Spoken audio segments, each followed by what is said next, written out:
In today's video, I'm going to teach you how to insert audio into a Word document. Whether you're enhancing a presentation or adding a personal touch to your document, embedding audio can be a valuable tool. Let's dive right into it. First things first, you'll want to launch Microsoft Word. This could be any version you're comfortable with, but make sure it's one that supports audio insertion like Word 2016, 2019, or a later version.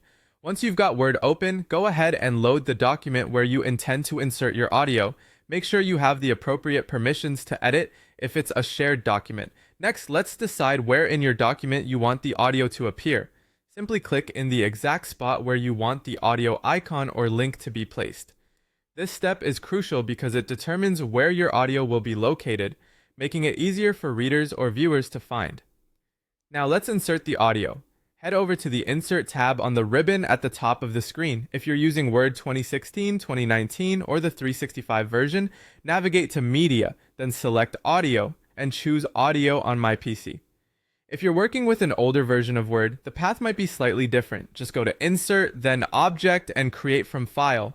Use the Browse button to select your audio file. Your audio needs to be in a compatible format such as MP3, WAV, or WMA. Once you've selected your file, click Insert. After inserting, you'll notice a little speaker icon appears in your document. This represents your audio file. Click on this icon to reveal your audio playback options. You have several choices here. You can decide if the audio plays automatically when the document is opened or if it should only play when someone clicks the icon. There's also an option to loop the audio until it's manually stopped, which might be a neat feature if your document requires a repeatedly playing audio. Finally, to ensure everything stays in place, save your document in the .docx format.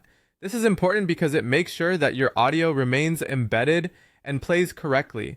If you're planning to share this document with others, it's good to inform them that the audio elements work seamlessly in Word, but might not function or preview correctly in web-based platforms. And that's it. You've successfully inserted audio into your Word document. This simple process can significantly increase the interactivity and richness of your documents. Thanks for watching, and I hope you found this tutorial helpful. Be sure to like and subscribe for more tips and tricks in the world